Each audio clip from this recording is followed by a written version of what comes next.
योग्य है, वो सबसे बड़ा है, वो सबसे बड़ा गुरु है, सर्वशक्तिमान है, सर्वव्यापी है, सर्वसंपन्न है। वो सबसे, उसके ऊपर कोई नहीं, उसके तुल्य कोई भी नहीं। उसको सारा मान, सारा वैभव, सारा गौरव और प्रशंसा सिर्फ उसी को मिलनी चाहिए।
समस्तଙ୍କୁ प्रभु जीशु ख्रीष्टंकर पुनरुत्थान दिवसर शुभेच्छा जणाए।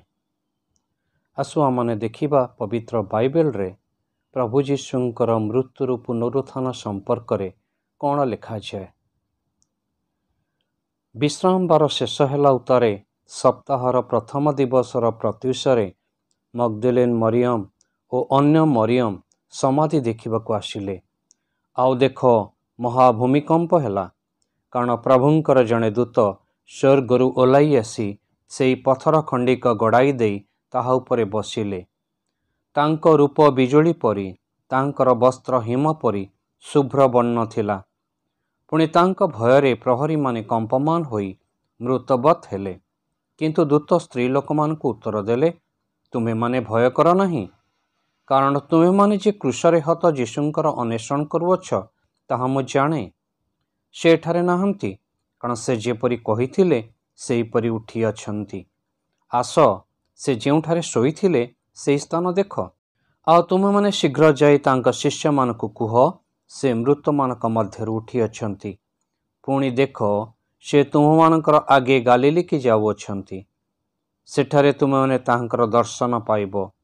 देख, मु तुम मानकु कहिली।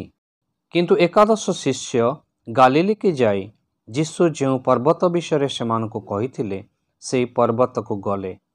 आउ से माने ताहांकु देखि प्रणाम कले, मात्र केही केही संदेह कले। पुणी जीशु सेमानक निकट को आसी आलाप करी कहिले, स्वर्ग और पृथ्वीर समस्त अधिकार मते प्रदत्त होइअछि।